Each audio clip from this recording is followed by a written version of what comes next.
Nah, sekarang kita lihat. Ini menuju sains ya. Dari Tuhan didapat bahwa alam ini ada hukum alamnya, ada sunnatullahnya. Nah, tentang alam semesta bagaimana? Tugasnya ilmuwan itu mengungkap rahasia alam semesta. Di mana rahasianya? Yang pertama, nature is pleased with simplicity. Mekanisme alam semesta itu sederhana. Penjelasannya tidak rumit. Jadi akal kita pasti mampu menangkapnya. Karena akal dianugerahkan oleh Allah pada kita antara lain untuk itu. Jadi harusnya simpel. Cuma kadang-kadang manusia yang bikin rumit. Alam semesta ini sederhana kok rumusnya. Kita aja yang bikin kacau. Jadi nature is pleased with simplicity. Makanya ilmu alam itu kan kita menyebutnya ilmu eksakta. Eksakta itu pasti, tetap, simple. Dia tidak berubah-berubah, tidak kok dianalisis bulat, yang benar jadi salah, yang salah jadi benar. Kalau itu manusia. Alam tidak pernah berkhianat. Tidak pernah kok misalnya air itu kalau dipanaskan 100 derajat mendidih. Terus airnya ya tergantung kepentingannya air dulu. Tidak bisa begitu. Yang bisa begitu itu manusia. Harusnya benar dianggap salah, harusnya salah dianggap benar, itu manusia. Kalau alam setia dengan sunnatullahnya. Dan itu sederhana, simple. Makanya ilmunya disebut ilmu eksak, pasti. Tidak mungkin berkhianat, tidak mungkin murtad, tidak mungkin munafik. Yang bisa kayak gitu manusia. Maka nature is pleased with simplicity. Dia sederhana, kita tinggal menjelaskan saja dan mengikuti ritmenya, menjaga harmoninya. Kemudian yang kedua, God created everything by number, weight, and measure. Ini mau cerita bahwa alam itu ada rumusnya. Makanya kita tinggal menjelaskan. Ada sunnatullahnya. Allah menciptakannya sesuai number, itu jumlah, weight itu berat, measure itu ukurannya.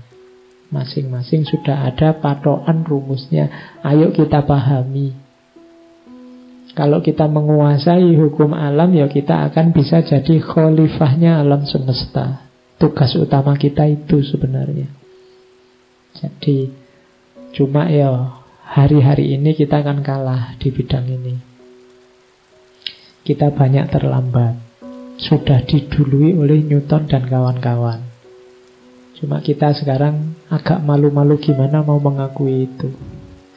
Padahal ya memang sebenarnya kita kalah, diakui atau tidak, di bidang sains. Saatnya untuk bangkit, bukan saatnya untuk gegeran. Hari ini kan begitu sadar ini kan terus orang sering gegeran. Ada yang gegeran, ada yang menyangkal, katanya siapa gitu. Barat maju kan, tapi kan dia kehilangan spiritualitas kan. Jadi kita sering begitu. Jadi nyari kambing hitamnya. Tidak kayak kita. Kita spiritualitas tidak punya, ilmu juga tidak punya. Oke. Terus sains. Nah, rahasianya sains di mana? Kalau kamu pengen bergelut di dunia sains, ngasih beberapa tips Einstein. Yang pertama, no great discovery was ever made without a broadcast. Tidak ada penemuan hebat yang dibuat tanpa tebakan yang berani. Kalau dalam dunia sains namanya hipotesis. Kamu harus berani berspekulasi. Dunia ilmu itu ya ada spekulasi-spekulasi terus dibuktikan. Bukan diperdebatkan. Dibuktikan kebenarannya. Oh mungkin ini jawabannya, oh mungkin itu, oh mungkin ini, oh mungkin itu. Jangan salah, kemampuan membuat hipotesis itu juga tidak gampang. Banyak mahasiswa yang buntu di situ. Kalau pakai istilahnya Gadamer namanya kemampuan pertimbangan. Waduh, ini hawanya kok sumuk ya. Nah, Kita bisa melakukan A, bisa melakukan B, bisa melakukan C, bisa melakukan D. Alternatifnya banyak. Tapi yang tidak bisa memberi banyak alternatif biasanya, kok hawanya sumuk ya, harus nyopot baju nih. Nah, dia ngertinya cuma itu, tidak ngerti banyak yang lain. Padahal mungkin masih bisa kipas-kipas, masih bisa keluar ruangan. Alternatifnya kan banyak. Cuma dia ngertinya cuma itu. Waduh, kok aku diputus pacar ya? Nah, itu kalau daya pertimbangannya tinggi itu, oh aku diputus pacar, bisa pendekatan lagi, bisa ke dukun, bisa masih banyak yang bisa dilakukan. Tapi yang pertimbangannya ndak banyak ya. Waduh, diputus pacar ini, duniaku gelap. Mau apa-apa ndak enak, pengen mati saja. Ya. Itu hubungannya dengan kemampuan pertimbangan. Kamu harus berani broadcast. Ayo bikin spekulasi-spekulasi. Di antara banyak spekulasi kita, salah satunya mungkin benar. Ayo diuji. Oke.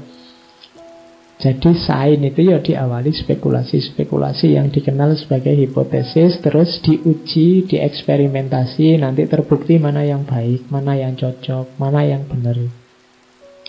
It is the weight and numbers of experiment that is to be regarded. It is the weight, not numbers of experiment that is to be regarded. Jadi kualitas bobot yang menentukan satu eksperimen, bukan jumlahnya. Jadi kalau ini tentang bukan banyak-banyakan hasil, tapi kualitasnya. Kalau bahasa kita manfaatnya, bobotnya. Kalau hanya banyak-banyakan ya skripsi itu banyak, setahun hasilnya ratusan, tapi mungkin yang manfaat 1-2. Tapi kan semua manfaat, Pak, melahirkan sarjana. Loh, katanya siapa melahirkan sarjana itu manfaat? Jangan-jangan malah masalah. Oke. Terus, jadi itu sains. Kebenaran. Kalau ini kiblatnya para saintis, para ilmuwan. Para ilmuwan itu satu-satunya yang difokusi, dikomitmeni adalah kebenaran. Plato is my friend, Aristotle is my friend, but my greatest friend is truth. Plato temanku, Aristoteles temanku, tapi temanku yang paling jos, yang paling hebat adalah kebenaran. Maksudnya apa? Kalau aku nemu kebenaran kok beda dengan Plato, beda dengan Aristoteles, tidak masalah. Tetap yang nomor satu kebenarannya. Tokoh ini guruku, tokoh itu panutanku, tapi satu-satunya yang aku komitmeni hanya kebenaran. Nah, itu jargon dari Newton. Meskipun beliau kagum misalnya dengan René Descartes, tapi ya dia tidak membebek saja dengan René Descartes. Dia punya gagasan-gagasan baru yang luar biasa. Satu-satunya yang dia komitmeni hanya kebenaran. Kalau ini untuk mendeteksi apakah itu benar-beneran apa enggak, yang kedua ini. Truth is ever to be found in simplicity and not in the multiplicity and confusion of things. Kebenaran itu biasanya ada dalam penjelasan-penjelasan simpel, sederhana. Bukan penjelasan-penjelasan rumit dan membingungkan. Jadi di filsafat itu ada teori namanya Occam Razor. Occam Razor itu teori yang menyatakan kalau ada dua teori ngomong tentang hal yang sama, yang satu to the point, singkat, ringkas, padat, jelas, yang satu panjang lebar bulat tidak karu-karuan, itu yang lebih benar pasti yang singkat, padat, jelas. Kenapa kok yang muter tidak karu-karuan ini kualitasnya dianggap lebih rendah? Karena biasanya yang muter tidak karu-karuan itu tidak yakin benar dengan kebenarannya. Masih butuh macam-macam dalil, masih butuh diputar kemana-mana. Itu sama kayak kalau kamu bohong itu loh. Biasanya kan untuk merasionalkan bohong itu kan kamu muter-muter tidak karu-karuan. Lebih enak jujur ngomong apa adanya, selesai. Kenapa kok tidak masuk? Males Pak. Ya itu lebih jelas daripada kemarin itu Pak, saya mau masuk. Ya, pokoknya begitu panjang lebar ala wis mari sing ngapusi mesti. Jadi itu teori kedua. Jadi kebenaran itu ada dalam simplicity, yang simple. Kalau orang bisa jawab cepat, tegas, ringkas, sementara yang satu jawabnya bulat, membingungkan, padahal yang diomongkan hal yang sama, biasanya yang lebih benar ada di yang ringkas. Ya meskipun tidak untuk semua kasus, tapi cara paling gampang. Oke. Ini yang saya sebut koyok ayat tadi. Jadi Newton pernah bilang, what we know is a drop, what we don't know is an ocean. Apa yang kita tahu adalah hanyalah setetes air. Dan apa yang tidak kita tahu adalah lautan. Itu kan kayak Al-Quran saya bilang tadi kan, laukanal bahru midadan li kalimatillah lanafidal bahru qabla an tanfadza kalimatullah. Jadi kalau ilmunya Allah dipakai untuk nulis, itu lautan. Bahkan lautannya kering, ilmunya Allah belum habis. Sementara ilmu kita hanya setetes. Itu pun mungkin tetesan sangat kecil. A drop. Nah, itu. Jadi orang sebesar Newton pun merasa ilmunya hanya setetes air. Maka sangat naif kalau kita yang levelnya ratusan level di bawah Newton merasa pinter, merasa ilmunya luas. Ya meskipun saya mahasiswa, tapi yo lumayan loh Pak, wawasan saya sudah luas. Kayamu. Jadi enggak lah, kamu cuma a drop. Mungkin kamu setengah drop atau seperempat drop. Tidak ada ya. Jadi semesta itu lautan. Makanya ketika ada orang bilang orang itu semakin pinter, biasanya semakin merasa bodoh, karena dia sadar akan lautan tadi. Jadi banyak orang pinter yang tidak merasa semakin bodoh karena dia tidak melihat lautan di belakangnya. Dia merasa satu tetesannya itu kayak laut, padahal laut yang asli ada di belakangnya. Maka dia merasa pinter. Orang yang pinter, yang sejati, dia sadar adanya lautan itu, jadi dia merasa saya ini masih bodoh. Semakin merasa bodoh, semakin menunjukkan dia pinter. Makanya katanya Socrates kan, satu-satunya yang aku tahu adalah aku tidak tahu apa-apa. Bahkan satu tetes air ini itu sebenarnya bagian dari lautan yang luas itu. Berarti bukan milikku sebenarnya. Aku hanya pinjem, ngambil satu tetes. Oke. Terus, a man may imagine things that are false, but he can only understand things that are true. For if the thing be false, the apprehension of them is not understanding. Ringkasnya quote ini adalah sesuatu yang benar itu bisa kita pahami, tapi sesuatu yang tidak benar akan susah kita pahami. Semua manusia dapat membayangkan hal-hal yang salah, tetapi dia hanya dapat mengerti hal-hal yang benar.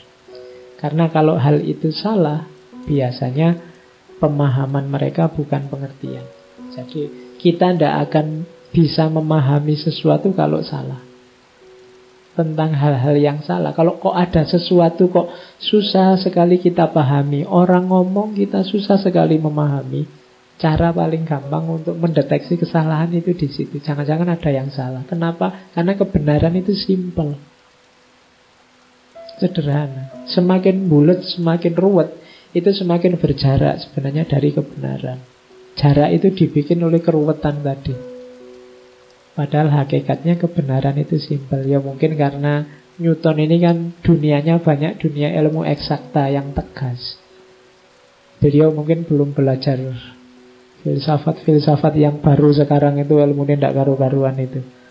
Yang benar yang mana, yang salah yang mana tidak jelas sekarang. Tapi menurut Newton sebenarnya ya parameternya gampang. Semakin bertele-tele, kemungkinan besar ada kesalahan di situ. Tapi semakin tegas to the point, semakin meyakinkan, biasanya ada kebenaran di situ. Ya meskipun nanti tidak untuk semua kasus, tapi dalam kasus ilmu eksakta versi yang dijelaskan oleh Newton, biasanya begitu. Oke. Nah, kalau ini juga termasuk kebijaksanaan seorang ilmuwan. To explain all nature is too difficult task for any man or even for any one age. This much better to do a little with certainty and leave the rest for others that come after than to explain all things by conjecture with them without making sure of anything. Menjelaskan seluruh alam semesta itu ya pasti terlalu sulit bagi siapapun atau kapanpun.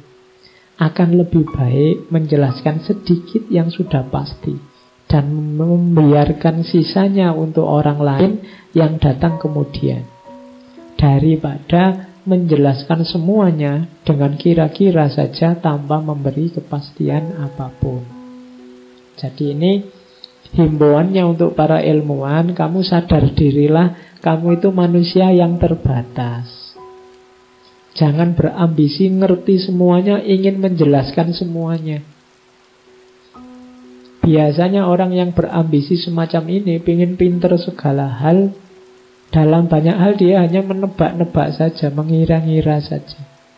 Mending kamu sadari, oh tak, saya itu mahasiswa bidang ini, ngertinya bidang ini, itu pun saya fokus ke beberapa mata kuliah ini yang ingin saya dalami. Yang lain saya hanya sekedar tahu, tapi saya mendalamnya di sini, yang saya pasti paham bidang ini. Itu lebih realistis. Jadi wajar orang itu tidak ngerti segalanya, katanya Newton. Karena apa? To explain all nature too difficult. Alam semesta ini luas, kompleks. Kita manusia terbatas. Maka tidak hina kalau kamu ngertinya hanya satu bidang saja. Bidang lain, ya biarkan untuk orang lain.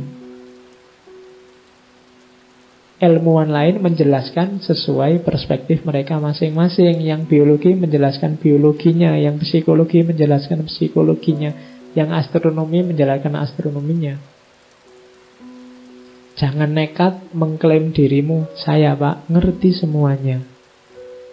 Begitu kamu bilang kamu ngerti semuanya, mungkin orang akan bilang berarti kamu tidak ngerti apa-apa. Kalau bahasa kampusnya orang generalis. Orang generalis itu merasa apa-apa ngerti. Ini ngerti, itu ngerti, dikit-dikit. Orang generalis itu malah jarang kepake. Di dunia ilmiah itu kan misalnya ada diskusi tentang apa, itu yang diingat duluan kan bukan generalis, tapi spesialis. Saya ingin diskusi tentang fisika, Pak. Oh iya, itu di sana ada orang ahli fisika, itu malah diingat. Tapi kalau kamu ngerti mau macam-macam, kamu diingatnya belakangan. Pak, yang narasumber tadi tidak bisa, Pak. Oh, masih ada ahli fisika di sana. Oh, itu juga tidak bisa. Semuanya tidak bisa. Ya sudahlah, itu aja. Katanya apa aja ngerti kok. Ya. Nah, itu nasibnya orang yang generalis, ngerti apa saja. Tidak realistis. Bahwa kamu harus ngerti banyak hal ya, tapi tidak harus mendalam di semua ilmu. Malah tidak realistis. Kamu harus profesional, makanya dunia modern itu dikenal profesionalisme. Mendalam di satu bidang ilmu. Dokter itu yang lebih mahal pasti yang spesialis. Bukan yang generalis. Kayak di puskesmas itu kan generalis. Dokter umum itu biasanya lebih murah. Tapi yang spesialis biasanya lebih mahal. Ilmunya lebih spesifik. Spesialis mata dengan yang generalis di puskesmas itu kan periksa mata di puskesmas mungkin kamu gratis pakai BPJS. Tapi kalau ke spesialis mata bisa lebih mahal. Bisa. Padahal mungkin kacamatamu kan kacamata yang 25.000 itu. Kalau ke spesialis mata kamu bisa jutaan kacamatanya. Kenapa? Beliau spesialis, ngerti lebih detail tentang penyakit matamu. Apalagi nanti kalau ada spesialis mata kiri misalnya. Itu lebih mahal. Kamu kalau sakit mata kiri saja, kalau sakit kanan tidak bisa dia.